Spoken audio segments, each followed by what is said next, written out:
Assalamualaikum warahmatullahi taala wabarakatuh. Dalam video ini, kami selaku kelompok 4 akan mempresentasikan hasil diskusi kami mengenai analisis aktivitas proses manajemen Bank Republik Indonesia. Sebelum itu, perkenalkan nama saya Dika Permana selaku moderator dan pemateri, serta didampingi dengan pemateri lainnya, yaitu Gilbert Harwando, Hana Diandra Rose, Amelia Putri Sudrajat, Nurul Fitria, dan Syafi Alfarisi. Untuk mengefektifkan waktu, langsung saja ke pemateri pertama. Berbicara mengenai Bank Rakyat Indonesia atau BRI, tentunya tidak asing lagi di kalangan masyarakat, karena BRI sendiri merupakan salah satu bank milik pemerintah terbesar di Indonesia. Untuk Bank Rakyat Indonesia ini memiliki jenis yaitu jasa keuangan atau publik yang mempunyai simbol saham IDX BBRI, didirikan di Purwokerto pada tanggal 16 Desember tahun 1895 dengan pendirinya yaitu Raden Bayi Arya Wirjatamaja, memiliki kantor pusat di Jakarta dengan tokoh kunci yaitu Sunarso sebagai presiden direktur, mempunyai induk Kementerian BUMN, dan juga memiliki situs web resmi yaitu www.bri.co.id. Mengenai sejarah Bank Rakyat Indonesia, di sini kita akan membahas 4 poin mengenai sejarah Bank Rakyat Indonesia. Yang pertama yaitu lahirnya BRI pada tahun 1895. Awalnya Bank Rakyat Indonesia atau BRI ini didirikan di Purwokerto, Jawa Tengah oleh Raden Bayi Arya Wirjatamaja dengan nama Bank Bantuan dan Simpanan milik kaum priai Purwokerto, yaitu suatu lembaga keuangan yang melayani orang-orang berkebangsaan Indonesia atau disebut juga dengan orang-orang pribumi. Lembaga ini berdiri pada tanggal 16 Desember 1895 yang kemudian dijadikan sebagai hari kelahiran BRI. Yang kedua, BRI pasca kemerdekaan Republik Indonesia pada tahun 1096.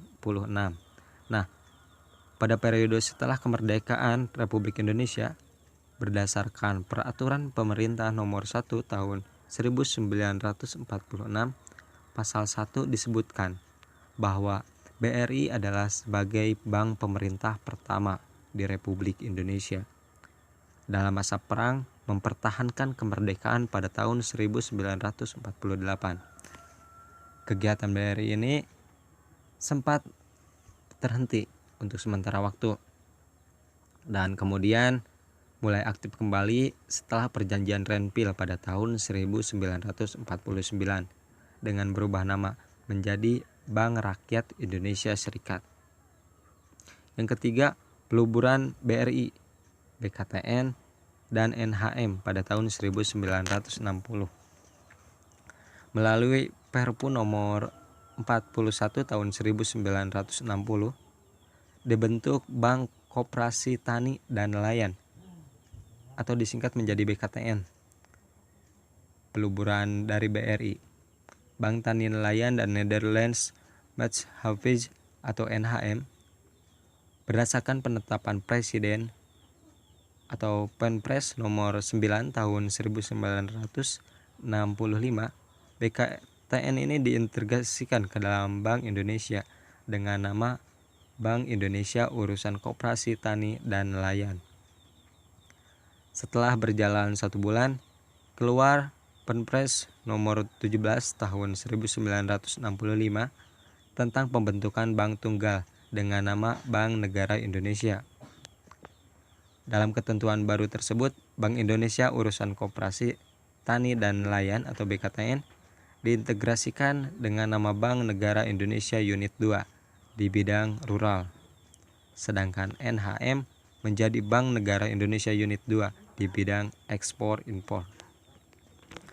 Yang keempat, BRI di masa kini pada tahun 1992 sampai sekarang.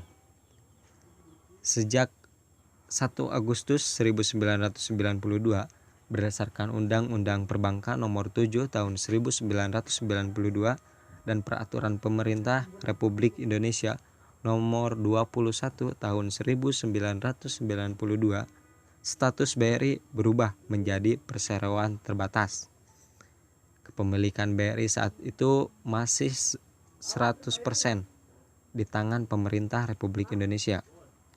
Pada tahun 2003, pemerintah Indonesia memutuskan untuk menjual 30% saham bank ini, sehingga menjadi perusahaan publik dengan nama resmi PT Bank Rakyat Indonesia, atau disebut juga dengan Persero Tbk, yang masih digunakan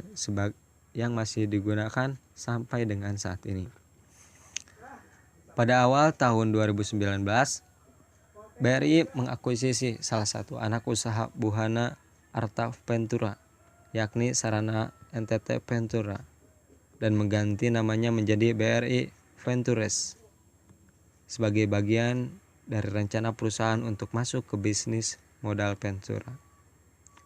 Pada akhir tahun 2019, BRI mengakuisisi salah satu unit usaha Yayasan Kesejahteraan Pekerja BRI, yakni Asuransi Beringin Sejahtera Arta Makmur, atau lebih dikenal dengan sebagai BRINS, sebagai bagian dari rencana perusahaan untuk masuk ke bisnis asuransi umum. Konsep aktivitas planning, organizing, staffing, dan controlling. 1. Planning. Pengertian planning adalah suatu proses menentukan hal yang ingin dicapai di masa depan serta menentukan berbagai tahapan yang diperlukan untuk mencapai tujuan tersebut.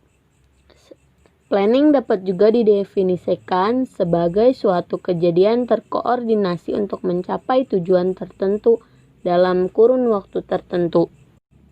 Perencanaan merupakan salah satu fungsi dari manajemen yang paling penting, di mana di dalamnya terdapat aktivitas mendefinisikan tujuan organisasi, membuat strategi, serta mengembangkan rencana kerja organisasi. 2. Organizing. Manajemen organisasi adalah proses perencanaan dan pengorganisasian dan pengendalian sumber daya organisasi dengan tujuan mencapai tujuan organisasi.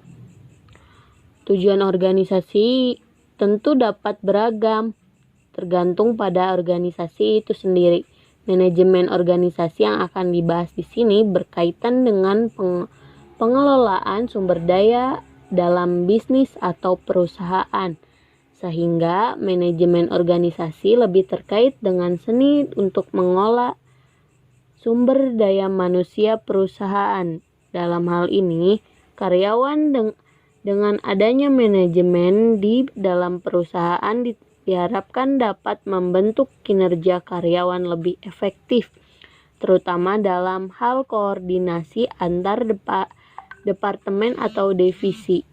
Divisi manajemen organisasi sebenarnya mengacu pada cara manajer organisasi memimpin dan mengelola sumber daya perusahaan sedemikian rupa sehingga membentuk kerjasama yang efektif dan koordinasi antar tim.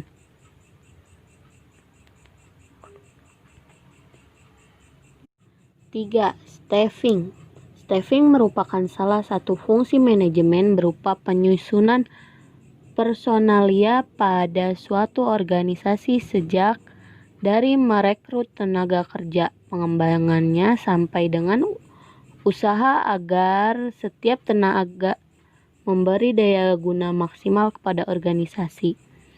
Organisasi-organisasi besar adalah organisasi dengan nilai budaya yang tinggi, dengan perhatian yang besar pada nilai, ekspektasi, dan perilaku. Biasanya di dalam budaya tersebut tidak pasti ada teamwork, fokus terhadap konsumen, perlakuan yang adil pada karyawan, inisiatif, dan inovasi. Budaya-budaya ini juga harus terus dikomunikasikan kepada karyawan, baik yang lama maupun yang baru, karena keputusan staffing adalah keputusan yang penting bagi organisasi, yang juga harus disesuaikan dengan strategi bisnis agar dapat menunjang budaya organisasi. Tujuannya adalah untuk menetapkan pegawai menurut jumlah, jenis, keahlian, dan keterampilan sesuai dengan kebutuhan perusahaan agar pegawai dapat bekerja secara efektif. 4. Controlling. Controlling merupakan salah satu fungsi penting manajemen yang harus dilakukan semua manajer untuk mencapai tujuan organisasinya. Pengendalian dapat diartikan sebagai fungsi manajemen untuk memastikan bahwa kegiatan dalam organisasi dilakukan sesuai dengan yang direncanakan. Fungsi pengendalian atau controlling ini juga memastikan sumber daya organisasi telah digunakan secara efisien dan efektif untuk mencapai tujuan organisasinya. Ada 4 langkah dalam pengendalian manajemen. Yang pertama itu menetapkan standar atau establishing standards. Yang dimaksud dengan standar di sini adalah sasaran atau target yang harus dicapai dalam menjalankan fungsi manajemen. Yang kedua itu mengukur kinerja atau performance measurement. Langkah kedua dalam fungsi pengendalian manajemen adalah mengukur kinerja. Manajemen akan dapat lebih mudah mengukur kinerja apabila unit atau satuan ataupun kriteria kinerja telah ditentukan sebelumnya. Yang ketiga, membandingkan kinerja aktual dengan standar yang dilakukan, atau comparison of actual and standard performance. Membandingkan kinerja aktual dengan standar yang ditentukan merupakan langkah yang sangat penting. Langkah penetapan standar dan langkah pengukuran kinerja pada dasarnya adalah langkah persiapan, sedangkan langkah perbandingan ini merupakan langkah aktif yang harus dikerjakan oleh manajemen. Yang keempat, mengambil tindakan koreksi atau perbaikan. Taking corrective action. Begitu penyimpangan dan penyebab penyimpangan diketahui, tahap selanjutnya adalah mengambil tindakan dan perbaikan. Jika penyimpangan yang terjadi merupakan penyimpangan kecil yang masih dapat diterima, maka tidak perlu melakukan tindakan korektif. Namun penyimpangan yang terjadi adalah penyimpangan besar yang telah mencapai batas yang tidak dapat diterima, maka harus segera mengambil tindakan perbaikan dan mengambil tindakan-tindakan pencegahan supaya tidak terjadi di kemudian hari. Analisis dan implementasi planning, organizing, staffing, dan controlling. Yang pertama, planning. Dalam kegiatan usahanya, Bank BRI Indonesia memiliki sasaran dan tujuan rencana awal dalam perusahaan, yaitu melakukan kegiatan perbankan dan memberikan pelayanan terbaik untuk menunjang peningkatan ekonomi masyarakat, serta memberikan pelayanan prima untuk nasabah dan memberikan keuntungan manfaat yang optimal kepada pihak-pihak yang berkepentingan. Paradigma yang akan ditetapkan untuk meningkatkan kinerja Bank BRI adalah mencakup prinsip paradigma pada perusahaan pada umumnya, yaitu transparansi, akuntabilitas, responsibilitas, independensi, serta kewajiban dan kesetaraan. Serta strategi yang digunakan guna untuk mencapai tujuan dan sasaran utama serta memaksimalkan kinerja perusahaan yang baik, yaitu dengan mengandalkan audit internal dalam perusahaan, pengevaluasian pengendalian kerja perusahaan secara internal. Yang kedua, organizing. Struktur organisasi tata kelola Bank BRI Indonesia meliputi 2 organ perusahaan utama dan pendukung. Organ perusahaan utama terdiri atas rapat umum pemegang saham, dewan komisaris, dan dewan direksi. Sedangkan organ perusahaan pendukung terdiri dari komite-komite yang juga mencakup komite di bawah dewan komisaris dan komite di bawah direksi, serta sekretaris dewan komisaris. Sekretaris perusahaan dan satuan kerja yang mencakup satuan kerja adalah manajemen risiko, audit intern ekstrim. Yang ketiga, staffing. Implementasi kebijakan BRI didukung oleh sumber daya manusia profesional dan berintegritas tinggi. SDM bagi Bank BRI merupakan modal intelektual yang utama dalam menggerakkan roda bisnis perseroan. Pada saat banyak industri mengurangi tenaga kerja, Bank BRI tetap berusaha membidik putra-putri bangsa Indonesia yang terbaik. Bank BRI aktif melaksanakan rekrutmen secara efektif melalui jalur program pengembangan staf atau PPS, non-staff, dan professional hiring. Pada tahun 2016, Bank BRI merekrut 17.649 orang pekerja baru. Selain itu, Bank BRI juga memberikan kesempatan berkarya bagi 70 pekerja yang mempunyai keterbatasan. Jumlah keseluruhan pekerja BRI pada 2016 sebanyak 93.333 orang. Bank BRI mendirikan BRI Corporate University yang berkonsep digitalisasi infrastruktur sebagai penunjang pendidikan pekerja yang komprehensif. Kampus utama didirikan di Jakarta dan 7 kampus pendukung dibangun di Medan, Padang, Jakarta, Bandung, Jogja, Surabaya, dan Makassar. Yang keempat, ada controlling. Struktur kebijakan pengawasan BRI terdiri dari kebijakan pengendalian internet, pengawasan internal, kebijakan pengawasan eksternal, kebijakan transparansi, dan pengungkapan. Kebijakan pengendalian internal disusun dengan memperhatikan ruang lingkungan pengendalian, pengkajian, dan pengelolaan risiko usaha. Aktivitas pengendalian yang dilakukan di setiap tingkatan struktur bank, sistem informasi dan komunikasi, serta pemantauan dan evaluasi lanjut. Konsep aktivitas planning, organizing, staffing, dan controlling. Yang pertama, planning. Secara umum, pengertian perencanaan adalah suatu proses menentukan hal-hal yang ingin dicapai, tujuan di masa depan, serta menentukan berbagai tahapan yang diperlukan untuk mencapai tujuan tersebut. Planning dapat juga didefinisikan sebagai suatu kegiatan yang terkoordinasi untuk mencapai tujuan tertentu dalam kurun waktu tertentu. Dengan begitu, dalam perencanaan akan terdapat aktivitas pengujian beberapa arah pencapaian, mengkaji ketidakpastian, mengukur kapasitas, menentukan arah pencapaian, serta menentukan langkah untuk mencapainya.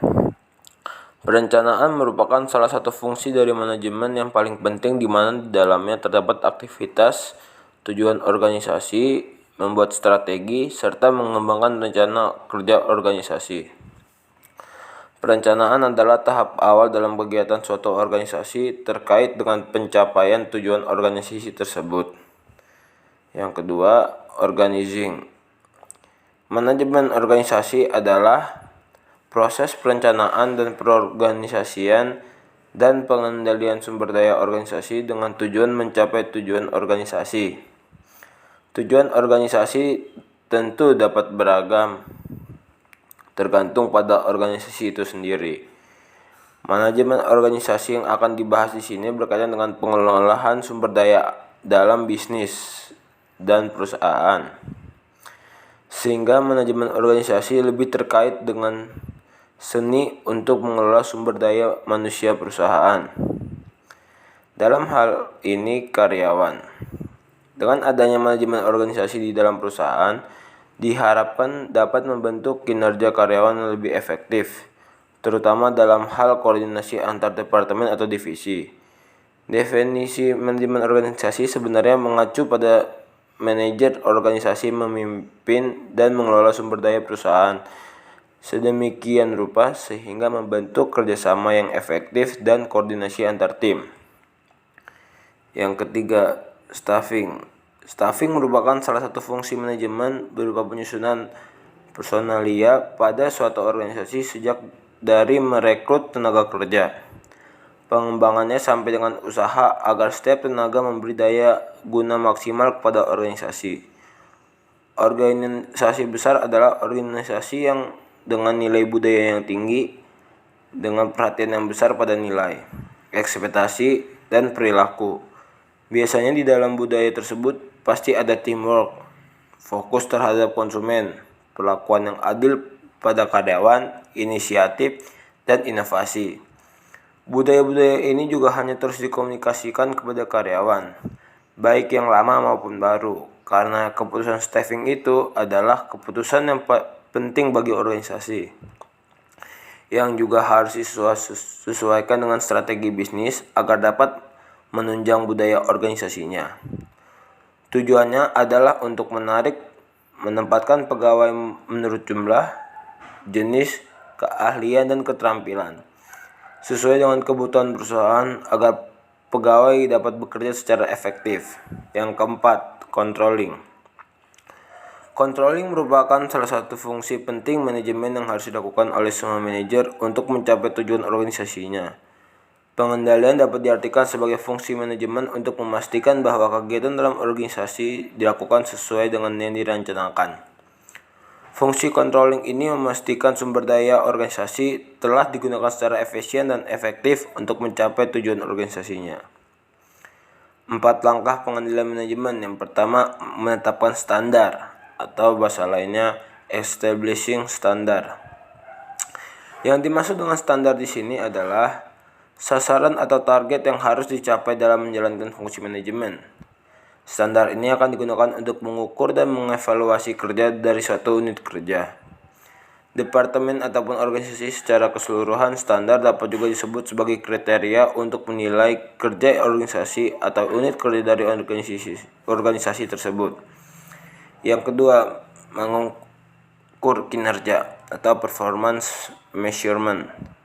Langkah kedua dalam fungsi pengendalian manajemen adalah mengukur kinerja. Manajemen akan lebih mudah mengukur kinerja apabila unit ataupun kriteria kinerja telah ditentukan sebelumnya.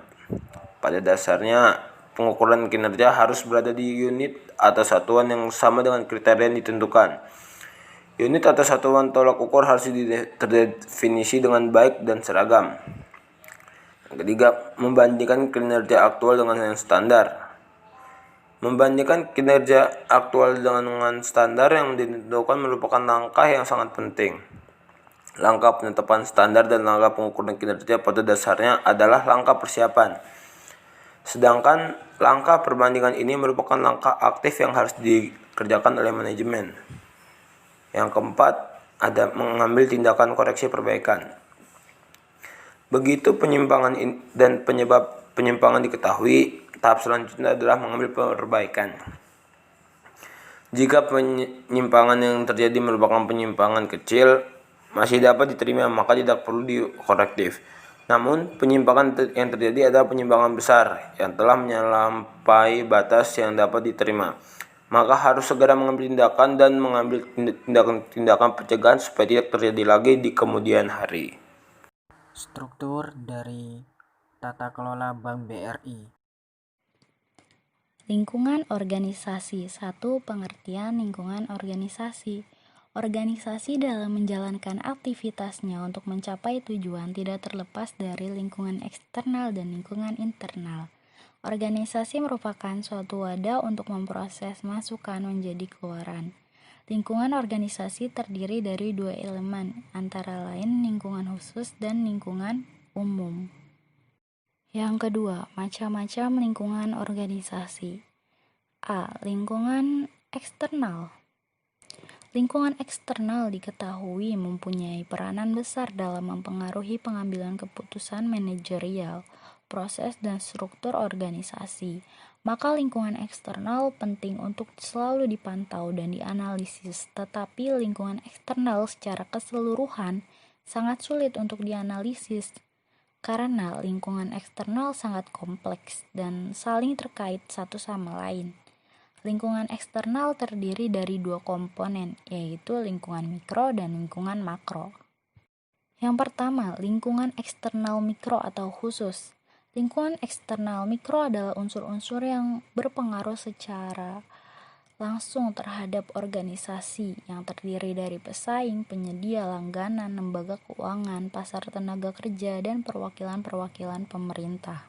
Lalu yang kedua ada lingkungan eksternal makro atau umum. Lingkungan eksternal makro pada lingkungan organisasi merupakan kondisi eksternal yang luas yang dapat mempengaruhi organisasi serta berpengaruh secara tidak langsung terhadap kinerja organisasi.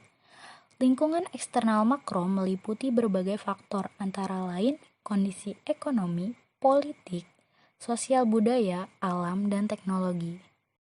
Lalu B. Lingkungan internal. Lingkungan internal adalah tempat manajer bekerja yang mencakup budaya perusahaan, teknologi produksi, struktur organisasi, dan fasilitas fisik. Lingkungan internal meliputi pekerja atau karyawan, dewan komisaris, dan pemegang saham. Analisis lingkungan internal.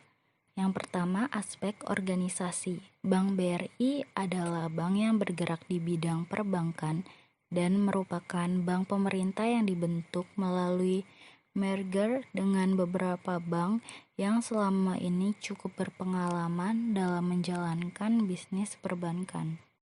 Yang kedua, kondisi keuangan. Pada tahun 2016, BRI menerima laba bersih sebesar 25,75 triliun rupiah atau meningkat 35% dibandingkan dengan tahun 2015. Kontribusi BRI lewat pembayaran pajak kepada pemerintah sebesar 13,52 triliun rupiah. Pencapaian ini sesuai dengan target pertumbuhan laba perseroan di kisaran 1-2%. Produk-produk. Produk-produk yang dihasilkan oleh Bank BRI untuk pelayanan yang akan diberikan kepada masyarakat luas itu sangat bervariasi. Produk yang dihasilkan ini pun dapat dinikmati dari kalangan bawah sampai kalangan atas. Produk yang diberikan kepada nasabah itu antara lain ada tabungan BRI Syariah, BRI Britama, dan BRI Simpeda serta yang lainnya. Lalu yang keempat, sumber daya manusia. Bank BRI menggunakan filosofi sumber daya manusia yang reward system, yang artinya menciptakan sistem kompensasi yang dapat memberikan motivasi pegawai untuk mencapai target yang telah ditetapkan berpangkal kepada kemampuan bobot berkreativitas, dihargai secara pantas dan ideal untuk terbentuknya sense of belonging. BRI meyakini manajemen sumber daya manusia menentukan masa depan keberlanjutan bisnis BRI. Arsitektur SDM BRI menjadi pedoman dalam menerapkan roadmap program kerja setiap 5 tahun untuk mewujudkan Human Capital Management BRI. Hampir dari 30% pekerja BRI merupakan pekerja ahli daya. Namun demikian, seluruh SDM terpilih diberikan kesempatan yang sama dalam mengembangkan karir dalam lingkungan kerja yang kondusif. BRI membentuk human capital melalui learning process transformation melalui pembangunan BRI Corporate University, digital learning infrastructure, dan digital learning system atau BRI Smart. Evaluasi pelaksanaan sistem SDM dilakukan berdasarkan 6 pilar, yakni planning, acquiring, developing, retaining and maintaining, performance management, and terminating. Pelaksanaan sistem SDM dipantau oleh Divisi Kebijakan dan Pengembangan SDM dan diawasi langsung secara khusus oleh Direktur Human Capital. Budaya organisasi. 1. Pengertian budaya organisasi.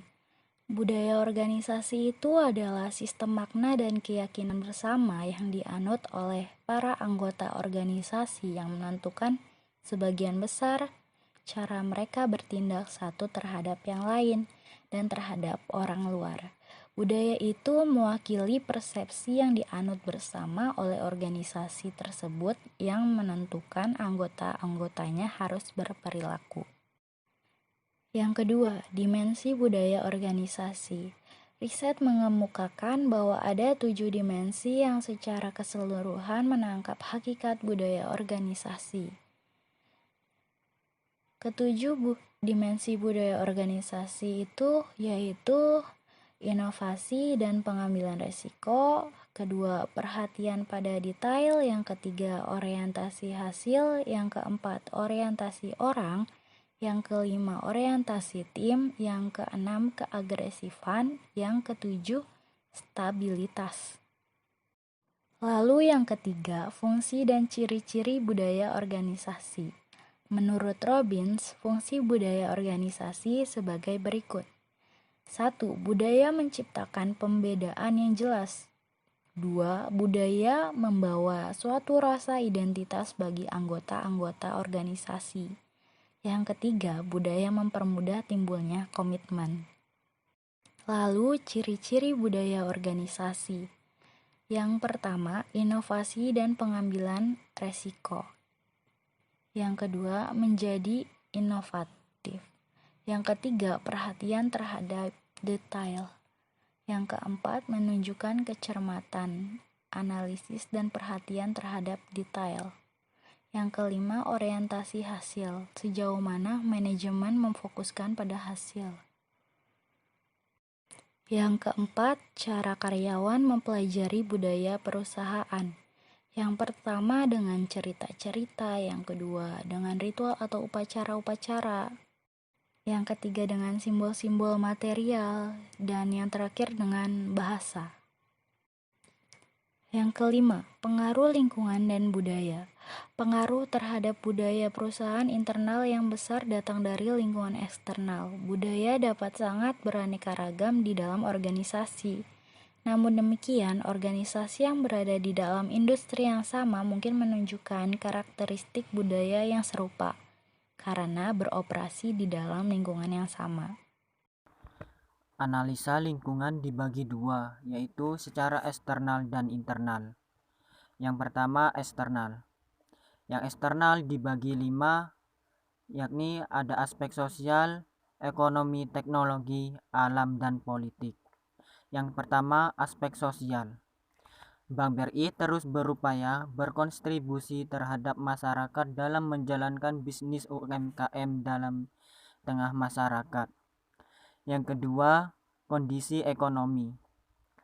Bank BRI ikut peran aktif dalam membangun ekonomi di Indonesia, dalam halnya melayani pembayaran pajak dan lain sebagainya. Yang ketiga, teknologi. Bank BRI terus membenah, ingin memberikan pelayanan dan terus ditingkatkan agar memudahkan para customer dalam melakukan transaksi ataupun hal yang lain. Yang keempat, ada alam. Bank BRI terus berkontribusi dalam melestarikan lingkungan yang ada di sekitarnya, terutama di pesisir pantai yang ingin memberikan kontribusi terhadap para nelayan, yakni dengan menanam mangrove agar ekosistem di laut terus membaik. Yang kelima, politik. Bank BRI terus berkonsisten agar terhindar dari anti fraud atau korupsi yang ada di dalam lingkup perusahaan. Yang kedua, internal. Internal dibagi 3, yakni pesaing, pelanggan, dan pemasok. Pesaing. Pesaing artinya dalam dunia industri perbankan pasti adanya persaingan. Dalam menanggapi hal itu, Bank BRI terus berupaya menekan pelayanan yang terbaik agar para customer merasa nyaman dalam pelayanannya. Yang kedua, pelanggan.